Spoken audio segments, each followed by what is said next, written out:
Good morning everyone.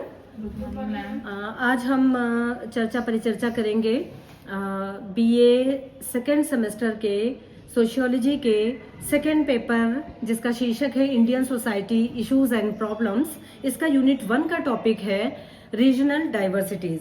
Regional diversities geographical diversities के रूप में भी पूछी जाती है, यानी भौगोलिक या क्षेत्रीय विविधता। आप लोग हेडिंग डाल लीजिए, क्षेत्रीय या भौगोलिक विविधता। हम सब जानते हैं कि भारत गहन विविधताओं वाला देश है, जहाँ पर न केवल अनेक प्रकार के समुदाय, समूह, वर्ग, धर्मावलंबी इत्यादि पाए जाते हैं, बल्कि यहाँ का भूगोल भी काफ़ी विविधता लिए हुए है। और भौगोलिक विविधता अंततोगत्वा क्षेत्रीय विविधता को जन्म देती है। तो जो भारत का जो भूभाग है, इसको 5 प्राकृतिक प्रदेशों में बांटा गया है, या हम इसे 5 भौगोलिक क्षेत्रों के रूप में विश्लेषित कर सकते हैं। जैसे उत्तर का हिमालय का पर्वतीय भाग,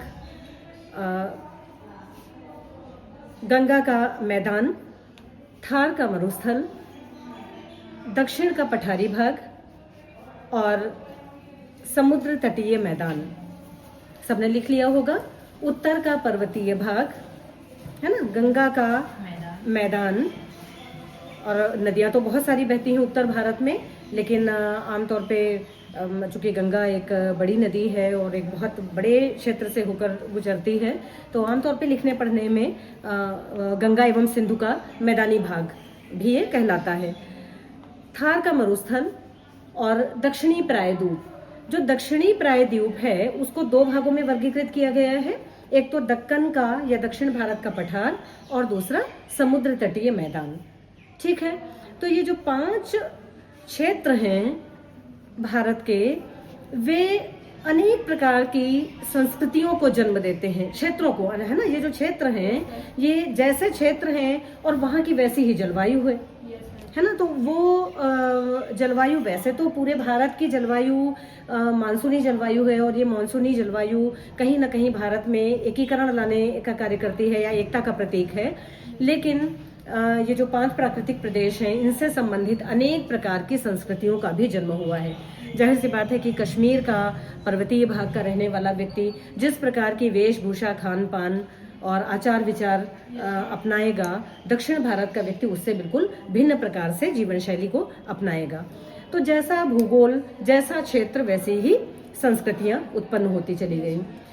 भारत में ऋतु संबंधी विविधताएं भी पाई जाती हैं, है ना। ये जो ऋतु संबंधी विविधताएं हैं, मोटे तौर पर देखा जाए तो एक और तो क्षेत्रीय विविधता है। एक तरफ महासागर हैं, हिमालय पर्वत है, मरुस्थल हैं, वहीं दूसरी तरफ ये जो ऋतुएं हैं, ये 4 ऋतुएं हैं। शीत मुख्य रूप से, है ना, शीत ऋतु है, और जो जनवरी और फरवरी माह में जो भारत में होती है, और मानसून पूर्व की ऋतु है, ग्रीष्म ऋतु है जो मार्च, अप्रैल और मई में होती है। दक्षिण पश्चिम मानसून जो वर्षा की ऋतु है, जून, जुलाई, अगस्त और सितंबर में होती है। और उत्तर पूर्वी मानसून का मौसम जो अक्टूबर, नवंबर और दिसंबर में होता है।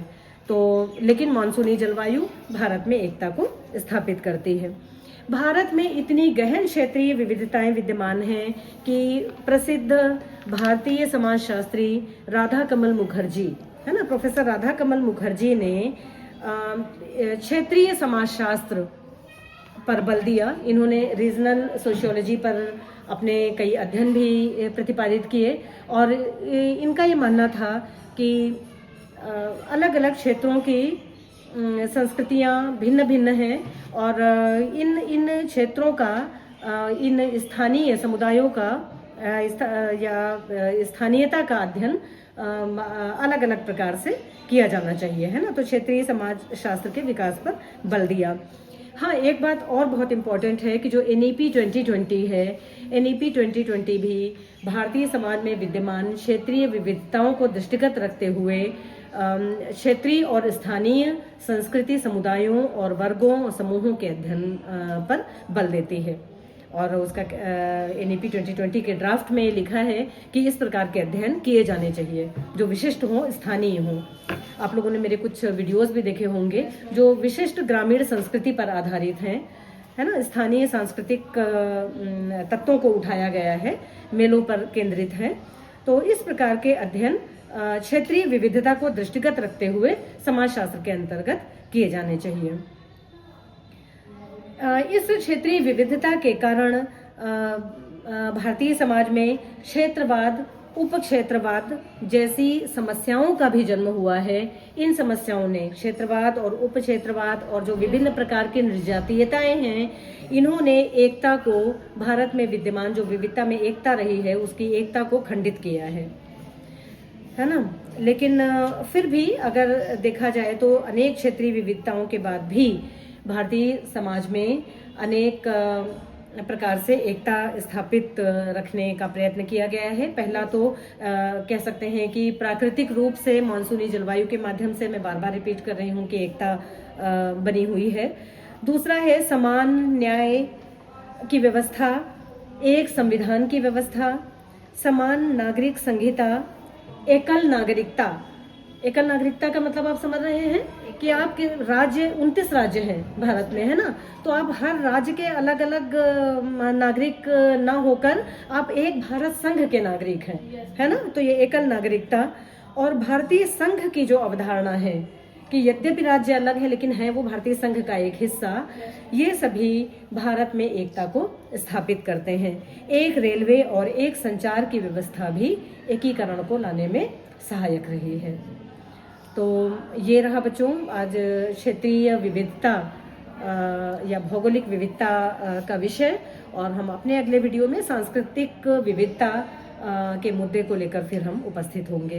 तब तक के लिए बहुत बहुत नमस्कार, धन्यवाद, बाय बाय, मिलते हैं फिर। Thank you ma'am. It's okay.